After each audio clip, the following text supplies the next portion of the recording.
बिस्मिल्लाहिर्रहमानिर्रहीम। अस्सलाम वालेकुम टू एवरीवन। कैसे हैं सब लोग? ठीक हैं? देखिए बेटा, आज हम लोग class 10th physics new book और उसका चैप्टर नंबर 10 है और आज इसका लेक्चर नंबर 3। इसमें हम लोग जो डिस्कस करने जा रहे हैं वो है कॉन्सिक्वेंसेज ऑफ थर्मल एक्सपेंशन।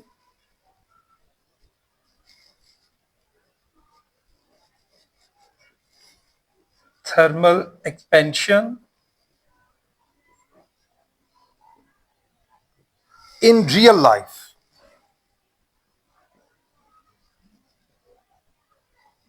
आज हम डिस्कस करेंगे जो हमारा टॉपिक था थर्मल एक्सपेंशन का, वो हमारी रियल लाइफ में यानी प्रैक्टिकल लाइफ में हम कहाँ कहाँ उसको यूटिलाइज कर रहे हैं। तो उसका पहला जो हमारा डेली लाइफ में यूज हो रहा है थर्मल एक्सपेंशन, वो है थर्मोमीटर्स। इसकी पहली एप्लीकेशन है।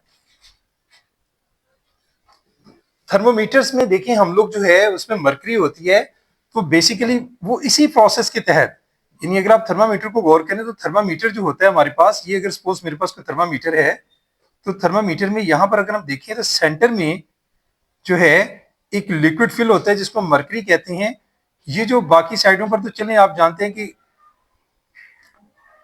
रीडिंग्स होती हैं, ठीक है। और सेंटर में क्या होता है? सेंटर में ये जो लिक्विड है मरकरी की शक्ल में क्या होता है, जब टेम्परेचर हम फाइंड आउट करते हैं तो यही मरकरी जो है थर्मल एक्सपेंशन के बायस एक्सपैंड होती है और ऊपर की तरफ बढ़ती है। मतलब इसमें यानी यही जो ऊपर रीडिंग्स आप नोट करते हैं तो मरकरी ही जो इसके अंदर पारा की शक्ल में होती है, लिक्विड जो होता है वो ऊपर की तरफ एक्सपैंड करता है हीट की वजह से। तो ये पहली प्रैक्टिकल एग्जांपल है। थर्मामीटर जो है हम लोग थर्मल एक्सपेंशन ही की एक एप्लीकेशन है जिसको हम यूटिलाइज करते हैं। उसके बाद सेकंड है gaps in railway stations. Gaps in railway tracks, यानी रेलवे स्टेशन पे अक्सर आपने देखा होगा कि जो आपकी रेल की पटरियां होती हैं उनके दरमियान, सपोज ये रेल की पटरियां हैं तो उनके दरमियान गैप्स रखे जाते हैं। मतलब वो कभी भी बिल्कुल एक दूसरे के साथ अटैच नहीं होती। अब ये एक रेलवे ट्रैक है, तो रेलवे ट्रैक में अगर आप देखें तो ये दरमियान में इनके क्या है, यहां पर आपको बाकायदा तौर पर इनके दरमियान में गैप्स दिखाई दे रहे हैं। ये जो गैप्स हैं यहां पर भी होता क्या है कि जब बहुत ज्यादा हीट होती है, बहुत ज्यादा गर्मी पड़ती है, तो हीट की वजह से आपको पता है कि ये आयरन के मटेरियल्स में होते हैं, लोहे के बने होते हैं, तो ये एक्सपैंड कर जाते हैं। ये कुछ ना कुछ एक्सपैंड करेंगे और अगर इनके दरमियान गैप्स नहीं होंगे तो ये ओवरलैप कर सकते हैं। ओवरलैप करने की वजह से ये एक दूसरे को क्रैक भी कर सकते, तोड़ भी सकते हैं। तो आपके रेलवे ट्रैक्स जो हैं वो कभी भी सेफली नहीं रहेंगे। सेफली उसके ऊपर आपकी ट्रेन जो है मूव नहीं कर सकेगी अगर इनके दरमियान ये गैप्स ना रखे जाएं।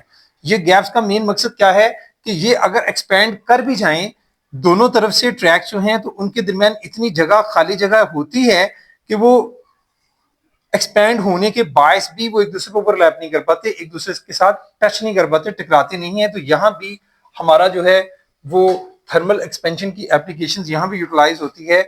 इससे हमारी जो गाड़ियां हैं रेलवे ट्रैक्स के ऊपर वो स्मूथली मूव करती हैं और जब मौसम ठंडा होता है तो ये कंट्रैक्ट करती हैं। तो वो वही जो गैप्स हैं वो उसी गैप्स की वजह से इनके दरमियान जो मतलब ओवरलैपिंग होने से महफूज रहता है। इसके अलावा और एक और चीज भी माइंड में रखें कि अगर ये ओवरलैप कर जाएं, मतलब इसमें एक दूसरे के साथ मतलब हीट की वजह से या एक दूसरे को ट्विस्ट कर दें या बेंड कर दें तो उसको हम सन किंग्स कहते हैं। हम इसको क्या नाम देते हैं? सन किंग्स। यानी सन किंग्स क्या है कि अगर ये हीट की वजह से एक्सपैंड करें और एक्सपैंड करते हुए ये एक दूसरे पे अगर ओवरलैप कर जाएं, ठीक है, या एक दूसरे से टकराएं या बेंड कर जाएं, तो इस शक्ल को हम नाम देती हैं, हीट की वजह से जो इनमें चेंज आता है उसको हम नाम देते हैं सन किंग्स। ठीक है, तो इस सन किंग से महफूज रहने के लिए इनके दरमियान गैप्स रखे जाते हैं ताकि गैप्स रहें और आप सेफली जो है रेलवे ट्रैक्स के ऊपर आपकी जो ट्रेन हैं वो आसानी से मूव कर सकें। तीसरी इसकी एप्लीकेशन है ब्रिजेस की। ब्रिजेस भी आपने आमतौर पर देखे होंगे कि ब्रिजेस जब बनाए जाते हैं तो ब्रिजेस पर आपने देखा होगा कि भाई मोस्ट ऑफ द टाइम अगर ये कोई ब्रिज है तो ब्रिज के ऊपर भी उसके बीच में जो है वो इस तरह से रखे जाते हैं, मतलब बीच में उनके सेंटर में खाली जगह रखी जाती हैं जिसमें क्या होता है कि वो सारा ब्रिज जो है वो बना होता है। तो उसमें जो गैप्स होते हैं बारीक से लाइट से गैप बीच में रखे जाते हैं। वो जो गैप्स हैं वो क्या काम करते हैं कि अगर जो ट्रैक के दरमियान अगर बहुत ज्यादा हीट की वजह से एक्सपेंशन पैदा भी हो तो वो जो गैप्स हैं वो हीट को कवर करते हैं और हमारी जो स्मूथ उसके ऊपर जितनी भी ट्रेवलिंग है वो सारी स्मूथ रहती हैं और ये हमारा ब्रिज जो है वो ब्रेकिंग से महफूज रहते हैं और स्मूथली वर्कआउट करते रहते हैं। तो वही गैप्स की वजह से बीच में इनके भी गैप्स रखे जाते हैं कि थर्मल एक्सपेंशन यहां भी होता है और थर्मल एक्सपेंशन को कवर करने के लिए गैप्स रखे जाते हैं ताकि वहां पर भी चाहे हॉट वेदर होता है या कोल्ड वेदर होता है, वेदर के चेंज होने की वजह से किसी किस्म की भी यहाँ पर ट्रैवलिंग में जो स्मूथनेस है उसको हम लोग जो है बरकरार रख सकें।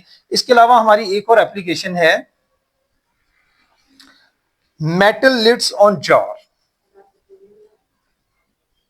मेटल लिड्स ऑन जार्स, आपने अक्सर देखा होगा ये आपके डिफरेंट जार जो होते हैं ग्लास के जार, उनके ऊपर मोस्ट ऑफ द टाइम ये अगर कोई जार है मेरे पास तो उसके जो ऊपर वाला ये वाला हिस्सा होता है वो मेटल का ऊपर उसके लिड होता है, ये मेटल का बना होता है। और कभी कभार अगर ये जो मेटल का लिड है ये ना खुल ना रहा हो, मतलब उसे आप ओपन करना चाह रहे हो तो वो स्टक हो जाए, तो क्या करना होता है आपने आपने जस्ट इसके ऊपर वार्म वाटर क्या डालना होता है, वार्म वाटर आप इसके ऊपर डालेंगे। जैसे ही आप इस पर वार्म वाटर डालते हैं तो क्या होगा कि वही थर्मल एक्सपेंशन की एप्लीकेशन के बायस यहां पर जो है वो हीट की वजह से इसमें एक्सपेंशन पैदा होगा ढक्कन में जो बिल्कुल स्टक हुआ है। अब आप इसको वार्म वाटर डालने के बाद इसको घुमाएंगे तो आप इसको आसानी से खोल सकते हैं। यहां भी हम लोग जो है थर्मल एक्सपेंशन के बायस जो है मेटल लिड जो है उनके जार के ऊपर जो मेटल लिड होता है उसको आसानी से हम लोग ओपन कर सकते हैं। इसके बाद आ जाता है जी गैस कंटेनर्स। गैस कंटेनर्स की बात कर लेते हैं। गैस कंटेनर्स आपके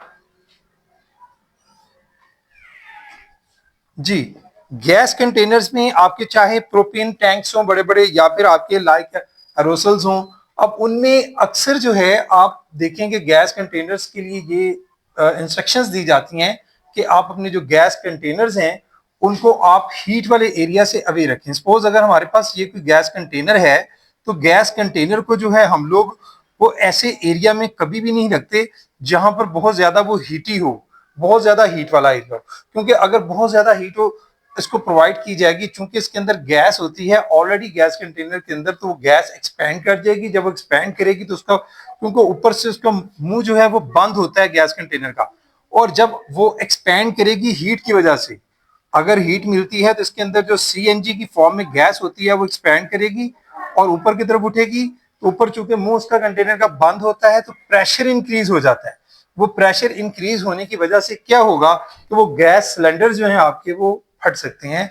तो इसलिए कहा जाता है कि आप अपने गैस कंटेनर्स को आप कूल प्लेस पर रखें, किसी हॉट प्लेस पर उनको ना रखा जाए। यूज जरूर करें लेकिन सनी या हॉट एरिया से उनको अवे रखा जाए।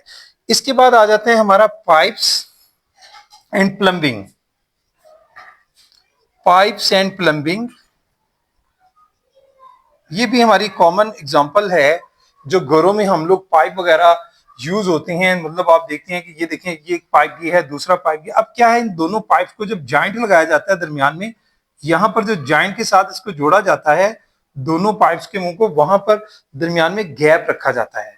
यहाँ पर भी गैप होता है, अगर यहाँ गैप ना रखा जाए तो पानी चूंकि देखें मौसम वेदर जो है चेंज होते रहती हैं, हीट की वजह से हॉट वाटर की वजह से ये पाइप आपके जो है वो एक्सपेंड हो सकते हैं। और अगर इसके बीच में गैप नहीं होगा तो क्या होगा कि वो पाइप जो है उनके फटने का डर होता है, मतलब उनको स्पेस नहीं मिलेगी, प्रेशर बढ़ेगा और पाइप आपके फट जाएंगे या लीक कर जाएंगे। तो इसीलिए जो प्लम्बिंग वगैरह करती हैं प्लम्बर्स लोग होते हैं, पाइप्स वगैरह की घरों में जो फिटिंग की जाती है तो इस बात का खास ध्यान रखा जाता है कि पाइप्स जहां जहां भी उनके जॉइंट्स लगाए जाते हैं उनको जोड़ा जाता है तो वहां कोशिश की जाती है इस बात की कि भाई उनके दरमियान प्रॉपर स्पेसिंग रखी जाए। और फिर उनको बाज़ वहां पे देखा है कि वो जहां से मिला रहे होते हैं जोड़ रहे होते हैं बकायदा धागा भी यूज करते हैं, थ्रेड के साथ भी उसको, मतलब जहां चूड़ी की शक्ल में वो पॉइंट्स होते हैं उस बेसिकली स्पेशली जो है वो कुछ ना कुछ बीच में गैप रखना मकसद होता है, टाइट भी हो जाए और गैप्स भी रहे। और बहुत ज्यादा हॉट वेदर में अगर वो एक्सपैंड कर भी जाएं तो क्रैकिंग से, उनकी ब्रेकिंग से और उनके टूटने वगैरह से महफूज रह सके। यहाँ भी हमारी जो है थर्मल एक्सपेंशन जो है वो यूटिलाइज उसी की एप्लीकेशन यहाँ पर यूटिलाइज होती है। उसके बाद आखिरी एप्लीकेशन है वो भी आपसे डिस्कस करते हैं, ये है हॉट एयर बलून की। Hot air balloon. Hot air balloon आपने देखे होंगे, बड़े बड़े बलून वगैरह, मतलब उनको भी जब आप लोग मतलब यहां पर इस पॉइंट पर जब उनको मतलब हीट दी जाती है तो हीट के बाद आप देखते हैं कि बलून जो है हॉट एयर की वजह से लाइट वेट हो जाते हैं। और ये हॉट एयर अगर इनको मिली यहाँ से, ठीक है, इनके अंदर हॉट एयर होती है, ठीक है, किस वजह से, यहां से हमने इस पॉइंट से इनको हीटअप किया, हीटअप करने की वजह से अब होगा क्या कि कोल्ड एयर जो है वो, कोल्ड एयर जो होती है वो नीचे की तरफ आएगी। आप जानते हैं कोल्ड एयर चूंकि हैवी होती है वो नीचे की तरफ होगी, और हॉट एयर जो है चूंकि लाइटर होती है तो वो ऊपर की तरफ मूव करेंगी हॉट एयर की वजह से। तो इस तरह से आपके जो बलून्स होते हैं वार्म एयर की वजह से, हॉट एयर की वजह से ये ऊपर की तरफ मूव करते हैं। यहाँ भी थर्मल एक्सपेंशन जो है वही हमारा जो है, क्योंकि थर्मल एक्सपेंशन के बायस क्या होता है कि भाई ये जो आपके बलून्स होते हैं इनकी डेंसिटी कम हो जाती है, यानी डेंसिटी कम होने की वजह से समझें कि ये लाइटर हो जाते हैं, और लाइटर होने की वजह से हमारी एयर चूंकि उनके इर्द गिर्द कोल्ड होती है, ठंडी होती है, उससे हल्के होने की वजह से ऊपर उठना शुरू कर देते हैं।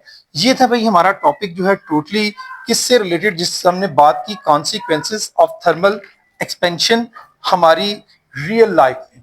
तो इसको बेटा आपने सारे टॉपिक को मैंने आपको अंडरस्टैंडिंग के लिए पढ़ा दिया, बाकी आप इसकी रीडिंग करेंगे अच्छे से, इसको समझेंगे और फिर आप इसकी लर्निंग की तरफ जाएंगे। आज के लिए इतना ही, थैंक यू वेरी मच, अस्सलाम।